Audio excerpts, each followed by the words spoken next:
Hey y'all, it's your host, Avery Carl. Welcome to the Short Term Show special episode series on Scottsdale, Arizona. So in these 10 episodes, we're going to take a deep dive into the Scottsdale market, but I want to note a couple of things for you guys first. So if you are looking for current income numbers and current purchase prices, or you want to set up a search of Scottsdale properties, you can do that at our website, theshorttermshop.com. You can also connect with us there to get connected with our Scottsdale agents or any of our other markets, any agents in the other markets that we work in. So hope you guys enjoy our Scottsdale mini-series, and we'll catch you guys later. Be sure to join our Facebook group. It's called Short Term Rental, Long Term Wealth, same title as my book, and we'd love to connect with you there as well. Thanks, guys. Let's go. Hey guys, welcome back to another episode of the Short Term Show special episode series on the Scottsdale, Arizona market. Today, we're going to go through the contract process. So I think a lot of investors get tripped up because they focus on only how to analyze, how to choose, which is the most important part. But then when they get to the actual contracts, they have a lot of questions and they don't know what stuff is and they don't know how things are supposed to go. So we are going to talk about that today. So you guys, you listeners, understand the contract process here, so there aren't really any surprises when you do go to buy a property in this market. So I've got a cool panel to talk about this today. You guys are already familiar with Leslie Carbajal and Jessica Rush, our agents in that market, but we also have Paul at Stratton Inspections. Do you want to introduce yourself really quick? We're going to talk to Paul a little bit later in the episode. Absolutely. Paul Stratton with Stratton Inspections. Happy to be here today. Lovely day in Arizona. It's awesome. Awesome. Well, thank you so much for coming on. All right, Leslie and Jessica, we'll start with you guys. So I am an investor. We have looked at a few properties. We've come up with the one that will probably be the best option for me, and I am ready to make an offer. So we're getting out that contract. We're going to write that offer. We've got our number in mind. We know what our financing is. So all that stuff goes on the contract, but there's some other terms and things that people might not know what they are. So first, let's talk about earnest money. What is the standard amount of earnest money that people tend to put down in this market? I mean, I'm used to 1% at least. Sometimes that's countered back, but most of the time 1% is the typical number that's appropriate, I'd say. Jessica, what about you? Yeah, I'd say for most deals, 1% is pretty standard. It's almost, I'd say in our market, it's almost insulting to do less. Yeah. But it can be more if you want to make your offer stronger. So yeah, I'd say about 1%, depending on the deal and depending on if you have competition or not. Exactly. Yep. Okay. Pretty typical. So if it's a really in-demand property and we're getting a lot of multiple offer situation, maybe you want to put down more earnest money to show seriousness, but typically you're looking at 1% when it comes to earnest money. So how many days does a buyer have to get their earnest money in if their contract is accepted? I mean, it's supposed to be 3 business days, but it varies a little bit depending on when the offer was submitted and accepted. So if it's like going into a weekend or on the weekend, there's a little bit, at least I've always had some buffer. Sometimes wires take a little bit of time, and I feel like most parties are pretty flexible as long as it's within a reasonable amount of time. Okay. So, but the typical number that goes on the contract is 3 business days. 3 business days. Okay, good to know. Now let's talk about some of the other terms of the contract. So, furniture. If the unit is coming furnished, do you have to do a separate furniture agreement that's off of the real estate contract? Or in Arizona, can you put the furniture right on the real estate contract and just note that it's not part of the real estate value? No, don't do that. Do not put personal property on the contract. The contract is for real property only. So if there is personal property conveying, then there's a separate bill of sale involved. And while real estate agents aren't, that's outside of our scope. We're not furniture brokers. We deal in property. We can facilitate that through the seller and the buyer, but the best way to CYA is to list absolutely everything as a line item on the bill of sale. And if the property comes furnished, then hopefully the listing agent maybe already has that, all of those personal property items on a list. And then depending on the deal you negotiate, it can convey, with $0, but if you have a bill of sale there, then you have proof of what conveys and what doesn't. Got it. So the reason, guys, in some states you're really not supposed to do it in any state, but some states have special places on the contracts for non-real property. But when you're getting a loan on a property, the bank can only lend on the real estate. They can't lend on personal property. So if you have personal property on the real estate contract, it kicks underwriting all out of whack. And they say, well, how much of this value is real estate and how much of this value is personal property? And then they can't lend on it, and it holds up the contract process. So just make sure any furniture or personal items, anything that's not real estate, is not on that real estate contract, and it's on a separate bill of sale. So very important to remember. And do you guys see, since this isn't a 100% vacation rental market, do you guys see people trying to charge a lot of extra money for the furniture, for them to leave the furniture? I mean, I've run into a little bit of excess, and it seems to be a little at starting point. Yes, but usually we can get it negotiated down to where it's more of a reasonable price. But yeah, some people start out ridiculous, or they'll state in the listing, with the right price offer, furniture will be included, or, something along those lines. So, my experience outside of this state, because I have invested in other states, it was handled quite differently. So yes, Arizona is a little different. Okay. Definitely something to keep in mind. Yeah. And so for me, and this might not work in an area where the property that they're selling is something that they're moving out of, that they used to live in, but it can work if they're an out-of-state owner and maybe it was a short-term rental, or maybe it was their second home. If they want to charge you an exorbitant amount for the furniture, and you just tell them, if it really only works if they're out of state, but if you tell them, like, I don't really want the furniture, like, we don't want it. A lot of times towards the end of the contract, they'll realize what a pain in the ass it's going to be for them to have to go get the furniture and drag their asses all the way to Arizona and get it all out. And then what are they going to do with it? That they'll just let you have it. You'll just end up with it for free. So that game of chicken, it can backfire. I will say I've had 100% success rate with it so far. So just keep that in mind as a buyer, that it is a big pain for a seller to come from out of state, or if they're moving somewhere that's already furnished, or if they're moving to travel the world or something like that, it's going to be a big pain to try and do anything with that furniture. So just a little tip that I like to use, but it can backfire. Don't go do that and then end up with no furniture that you wanted to have and say, well, Avery told me to do this, but it's worked for me. Next, let's talk about disclosure. So when a seller selling a property in Arizona, if they haven't lived in it, if it's an investment property or a second home, is their disclosure different? Do they get to exempt themselves from like a full disclosure because they don't live there, so they don't really know everything that's going on? Or does it work the same as if they were living there as a primary home, where they do have to disclose every little thing? I mean, I've come across instances where they'll be upfront and say that, the spuds may be limited because it's an investment property, or they've never lived in the property. So they will say upfront, but they still have to fill it out. It still has to be submitted. What about you, Jessica? What's your experience? Yeah, absolutely. So I would say I see this most on flip properties, where they say in the private remarks, agent to agent, that the seller has never occupied the property, so the spuds are limited. But like Leslie said, they do have to fill it out still. And what happens?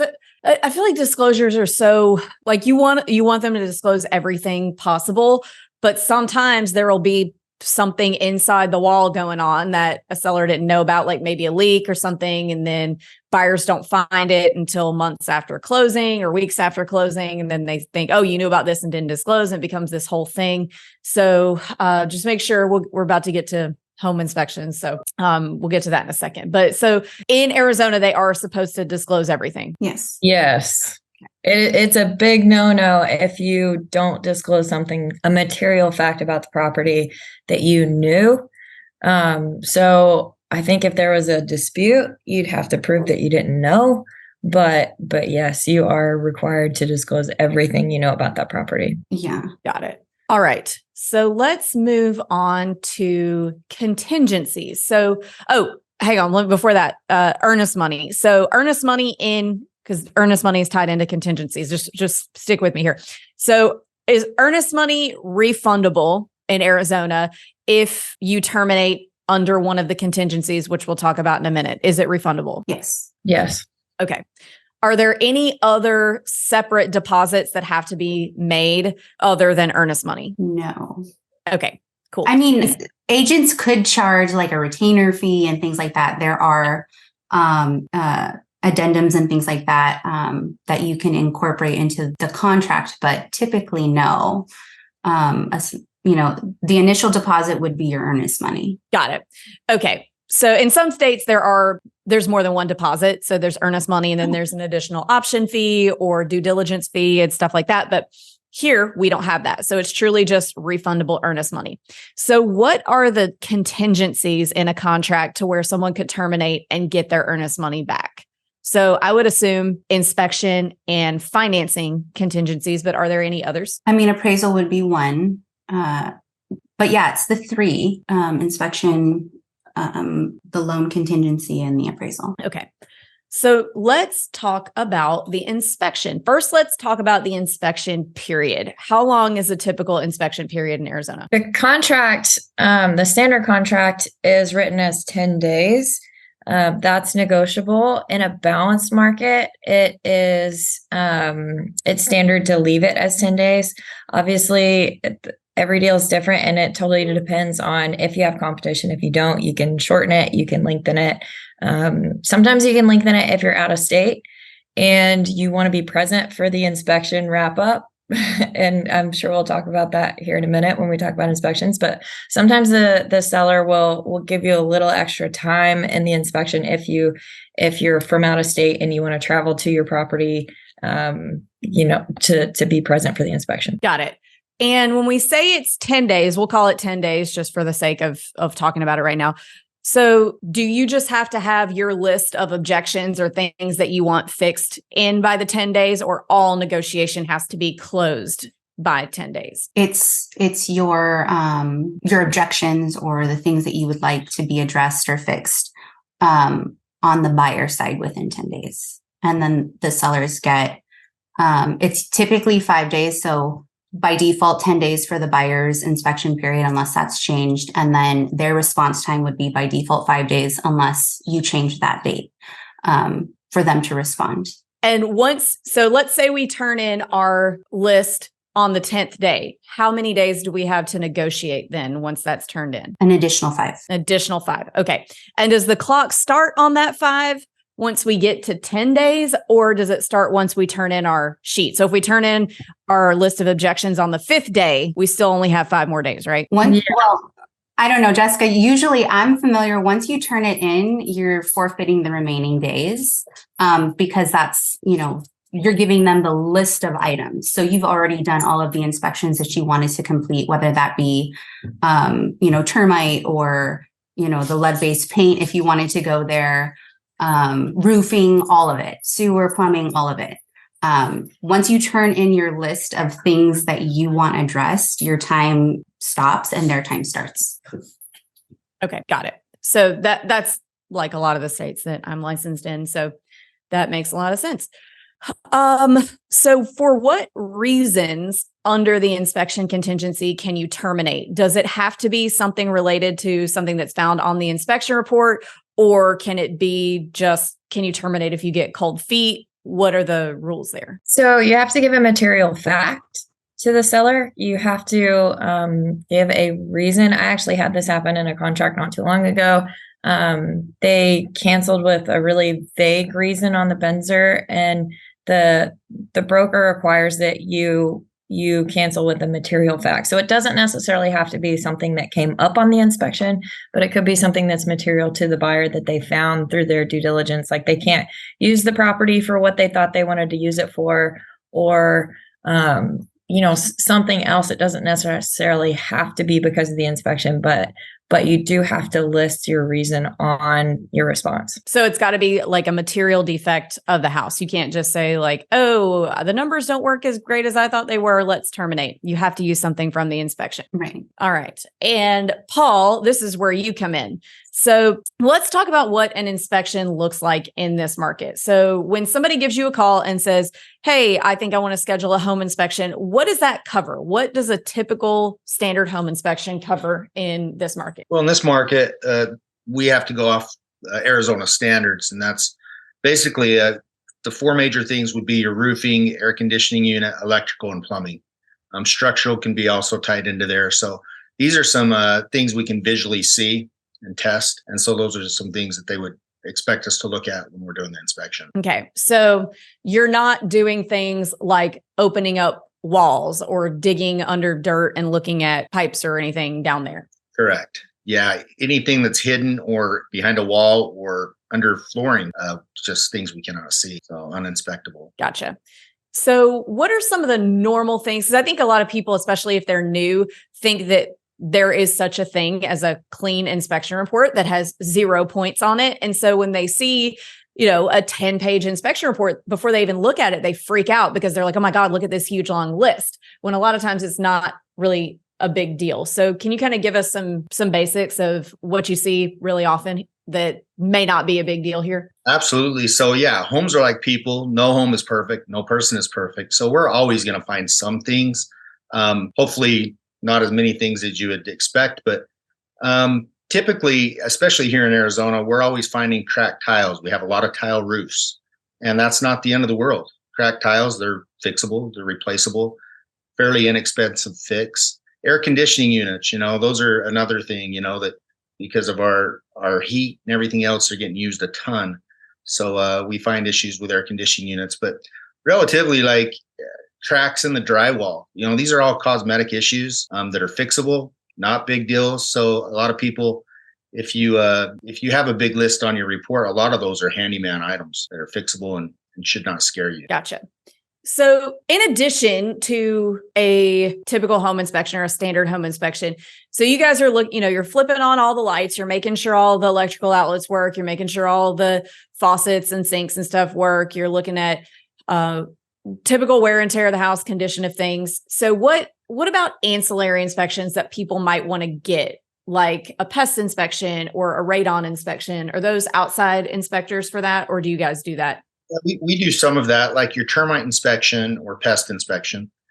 We usually try to schedule that if the client wants it, and oftentimes they need it. If it's a VA loan or an FHA loan, they're going to need those inspections. And so we'll schedule that for them and have the inspector out there, the pest inspection out there at the same time we're there.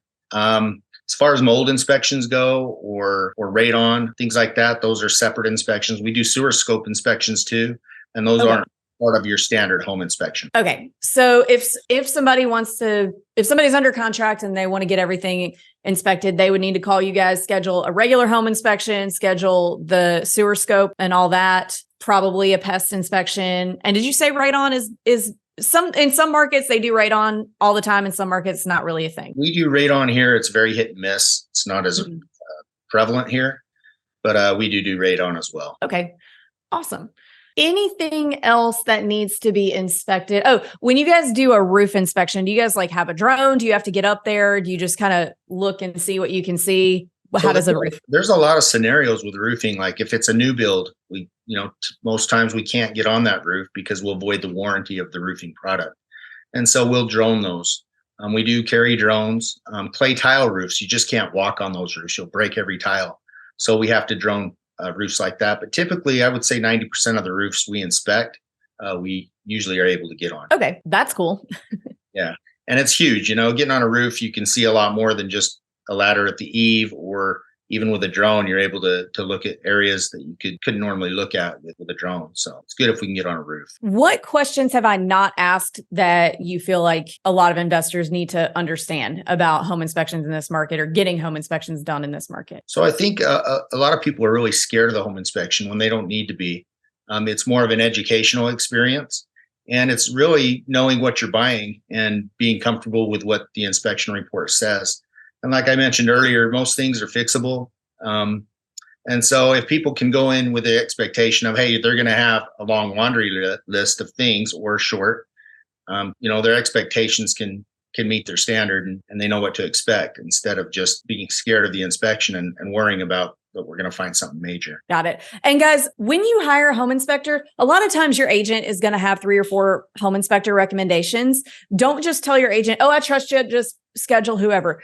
You need to make sure that you are calling home inspectors, that you're talking to them, that you make sure that ask them to explain what things look like and what the process looks like before you hire them. It's your job to hire your own vendors. Don't trust somebody else to do it. Even the road to hell is paved with best intentions, right? So things can get lost in translation. You may not understand what exactly was scheduled, or, just any little thing can get missed. That's a minor thing that can turn into a big thing. So always call, hire your own people, make sure you understand the process. And then I think a big one that people miss towards the end is when they get their inspection, they don't call the inspector and ask questions. And they just assume, stuff that may or may not be a big deal, and just don't call to get any clarification. So absolutely do that, because there might be stuff on there that you think is a huge deal that isn't, or there might be stuff on there that is a huge deal, but the way it was worded, you thought it wasn't a big deal. And then you close and then you find out, oh crap, this is a big deal. So just make sure that you're communicating with your home inspector throughout the process. And thank you very much, Paul. Yeah.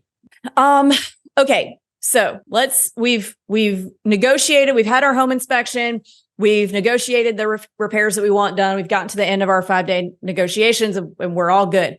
So the next thing that we have to deal with is probably, financing and appraisal contingency is kind of intertwined, but let's talk about financing first. So is there a certain deadline in the Arizona contracts that you have to have full approval by? Or if something happens like the day of closing and all of a sudden the lender says, actually, you're denied, maybe somebody lost their job, or maybe somebody accidentally financed a Lamborghini and now they don't qualify anymore accidentally.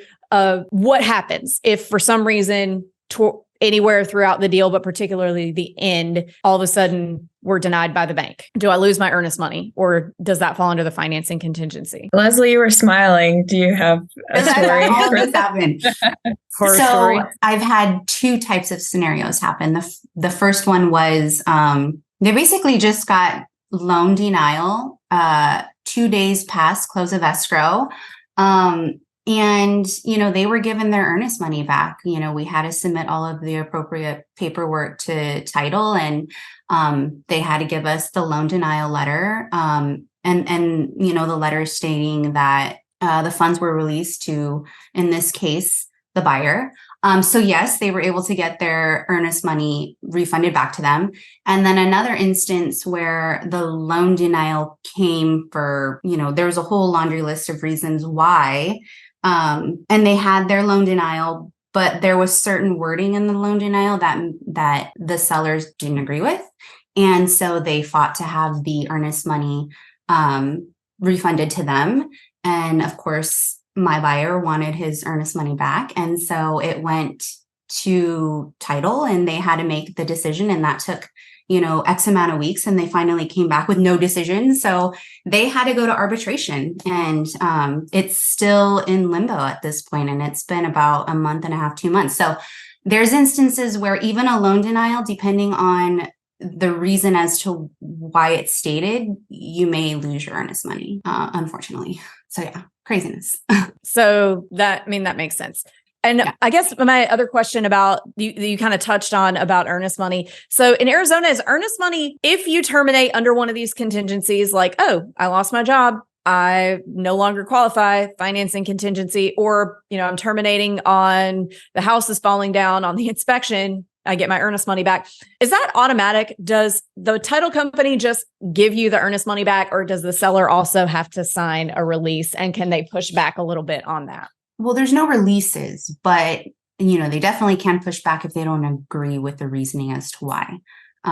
So I think that, maybe in the instance for the inspection period, if you don't have a valid reason, they could push back.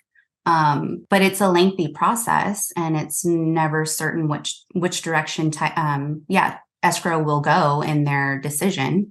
because they're supposed to remain neutral and all of that. So when there's any type of cancellation for whatever the reason is under any of those contingencies, you do have to let title know, and then they have to supply you with a letter so that, all parties show that they receive the earnest money appropriately and yada yada. So there is yeah. In the Arizona purchase contract, it does say that if there's a debate, then title decides. So like in Leslie's situation, there was a debate and title was supposed to make a decision. Obviously they didn't. So then it goes to arbitration. But typically if you're going to cancel for any reason that a contingency that the contract provides, then you provide that paperwork to title. And then they say, okay, this goes in line with the contract, and we'll give you your earnest money back. And it's not instant. Usually it takes a little bit of time depending on how you want your money refunded back to you. But I've heard from certain clients about like a week and a half, depending, but they do get it back. Yeah. So I think my main comment here is that when it comes to getting earnest money back, nothing is automatic. So if you're trying to get really, really cute with your inspection period, and because let me preface with what I'm about to say with this. So if you truly have become uncomfortable with the property because of anything with the inspection, fine, that's one thing. But where we see people get in trouble is they get shiny object syndrome, and they'll see another house that they like better, and they'll see things popping on the market when they're under contract, or trying to get under contract on multiple things at one time and see who they can beat up the most in the inspection and who will give them the best deal, and then going with that one and terminating all the other ones. If you try to get cute like that, you can lose a lot of sets of earnest money. So the only person at the end of the day who can truly decide who gets the earnest money back is a judge. So if a seller wants to hold you up, they can. So just make sure that you're acting in good faith. Acting in good faith just means that, oh, you know what? I was comfortable and now I'm not comfortable. Something has happened to make me uncomfortable, and not just like, oh, I want to get all these properties and see who's going to give me the best deal and I'll just terminate all the other ones. That's not really operating in good faith. So just make sure you're operating in good faith to best help save your earnest money or keep your earnest money safe. All right, let's talk about appraisals for a minute. So if the house does not appraise, what are our options? Say it appraises 10,000 under. What are our options? You can negotiate. So you can go back to the seller and say it. So you have three options. You can either come up with the cash to add on top of your loan to add to your down payment to make up for the gap if you want the property, but you're able to make up for it. Or you can tell the seller like, hey, look, I don't have the extra money to make up for this gap. So either you negotiate or we don't. So actually that's just two. I didn't come prepared to do math today, but so, and then the seller has their option, either they can negotiate the price, or they can say, well, we'll go down some, but you have to come up with the rest of the cash or what have you. But it usually doesn't benefit a seller to not negotiate with the buyer if the appraisal came in low, because then after all that time, you have to go back on market, and then the seller actually has to disclose that to the next buyer that they didn't sell to their previous buyer because it didn't appraise. So that doesn't usually benefit a seller. So you kind of have a little bit more leverage as a buyer if it appraises low. However, some sellers, they can appeal the appraisal as well. So typically it's pretty smooth going usually with appraisals, but in changing markets, sometimes appraisers can throw a wrench in your plans, but everything is negotiable. So there's four things that can happen. One, the seller can come down to the appraised value. Two, you can come up to the contract value, which is not ideal. Number one is ideal.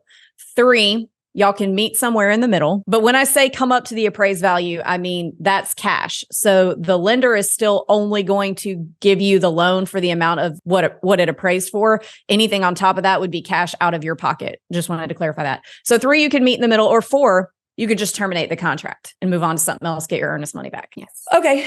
Makes good sense so far.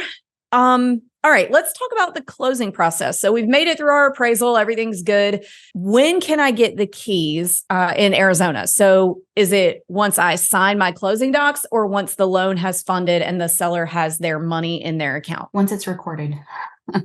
Recorded. Okay. So that means like recorded with the county or the city. Yeah. Gotcha. And there's how long does special that take? instances where it can be added into the contract, prior to close of escrow. That's not encouraged usually, but some people do it. There just could be a whole bunch of things as reasons as to why you don't want to go that direction. I'd say post-possessions are way more common than pre-possessions. I've actually never represented somebody that needed or wanted a pre-possession. And I wouldn't want my clients to get into that because that can be really sticky legally. But post-possessions are pretty common, especially when the market was so hot in the last couple of years. Or if the seller is out of state and it's a second home or an investment property and they need time and they are getting the furniture out and they need some time after close. And that can be a negotiating point for you as a buyer. Hey, I don't need access to this property right away after close. I'll give you some time to move out after you get your money.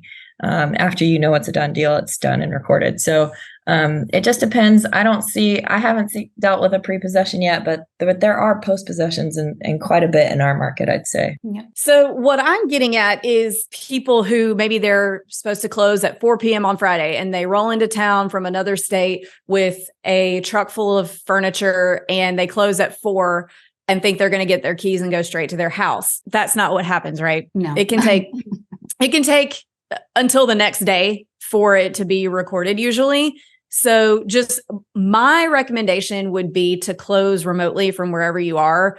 And then once it's closed and funded and everything, then come down and do all of your stuff, because it can be really, really sad when you drive all the way and then something happens with closing and it gets held up and then you have to find a place to stay overnight because it's not actually closed until the next day.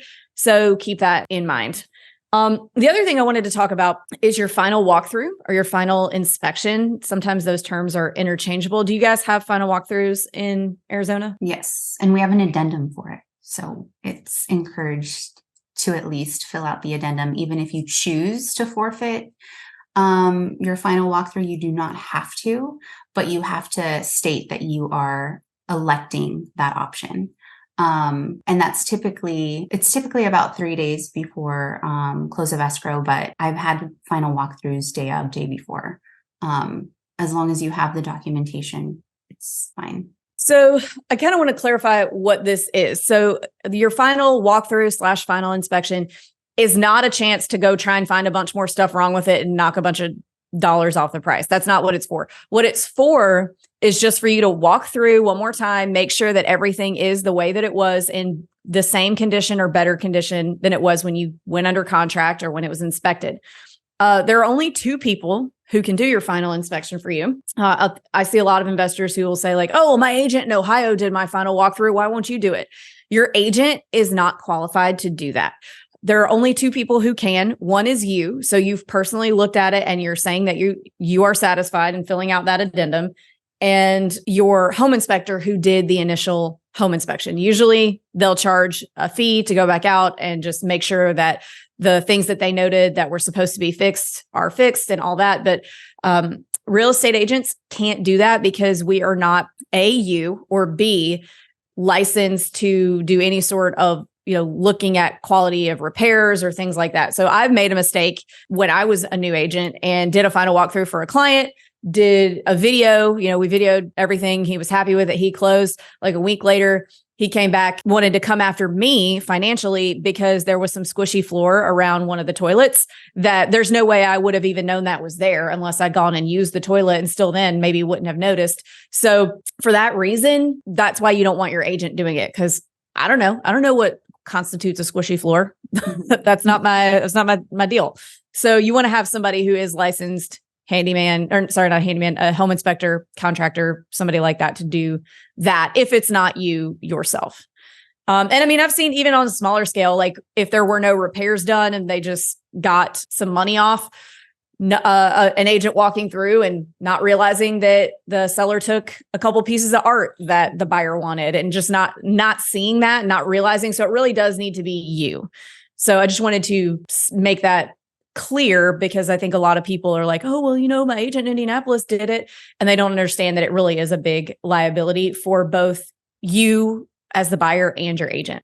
And I believe that is everything. Have we missed anything related to contracts in Arizona that you think our listeners would benefit from hearing? No, I think we covered everything that's of importance. I mean, there's some legal stuff in there that you'd want to be familiar with if it ever does come up, but that's like obviously worst case scenario, being cured and things like that. Yeah, that's attorney stuff. We're just going over the basics here. Yeah. So I would say, go ahead. I would say, I was thinking on your final walkthrough on your inspection, this is a little more common maybe in other markets, but also in Arizona in monsoon season, if you have a big storm, like if your inspector has come back and checked your repairs, or is planning to, and there's going to be a big storm in like the last few days right before close, maybe wait till after the storm to have your I love that. That's perfect. Yes. Do the final walkthrough, because things can bust loose and break loose and cause problems. So, yeah, I'm sure Paul has had some experience with that in his business, but yeah, we can go months without any moisture, rain at all, and then all of a sudden they've moved in and monsoon season hits and there's a leak. So unforeseen, because it wasn't leaking at the time of the inspection, and all of our inspections are what we could see at the time of the inspection. So yeah, we run into that quite common. All right. Well, guys, if you're ready to maybe start talking to some of our team in Scottsdale about buying a house, you can do that by emailing us at agents@theshorttermshop.com, and we'll get you connected. Or if you want to just hang out with us some more, be sure to join our Facebook group. It's called Short-Term Rental, Long-Term Wealth. Same title as my book right behind me. And if you want to just chat with us, we have a live Q&A every Thursday, and you can join that at strquestions.com. And if you would like to hire Stratton Inspections in Scottsdale for your next home inspection, Paul, how can they do that? Where can they find you? They can contact us via email, phone, or text. Our phone number is 480-215-7264, or they can contact us through email at inspections@strattoninspections.com. All right. Well, thank you guys so much, and we'll catch you on the next episode. Thank you.